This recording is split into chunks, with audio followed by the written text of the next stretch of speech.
கைலாசத் திருக்கல்யாணம். சிவன் பார்வதி திருமணம் எப்படி நடந்தது தெரியுமா? புராணங்களின்படி பார்வதி தேவி முன்பிறவியில் சதிதேவி. தந்தை தட்சன் செய்த யாகத்தில் சிவனை அவமதித்ததால் சதிதேவி தன்னை அர்ப்பணித்தாள். அதன்பின் உலக நலனுக்காகவும் சிவனை மணக்கவும் பார்வதி ஹிமவானின் மகளாக மறுபிறவி எடுத்தாள். பார்வதியின் தவம் சிவனை அடைய வேண்டும் என்ற திடமான விரதத்துடன் பார்வதி கடுமையான தவம் செய்தாள்.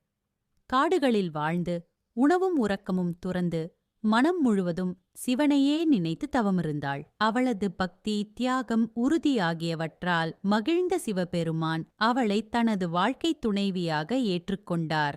திருமண ஏற்பாடு தேவர்கள், முனிவர்கள், கந்தர்வர்கள் அனைவரும் மகிழ்ச்சியுடன் திருமணத்திற்கு தயாரானார்கள்.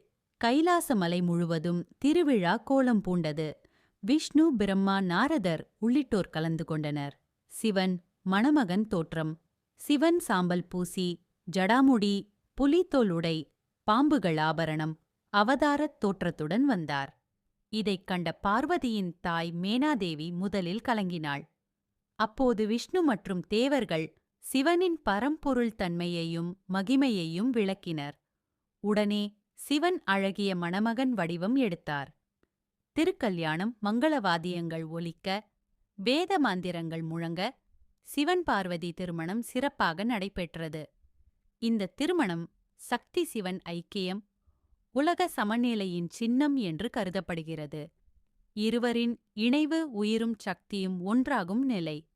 இந்த திருக்கல்யாணத்தை நினைத்து வழிபடுவது திருமண தடை நீங்கும், தம்பதியர் ஒற்றுமை அதிகரிக்கும், குடும்பத்தில் சாந்தி நிலைக்கும்.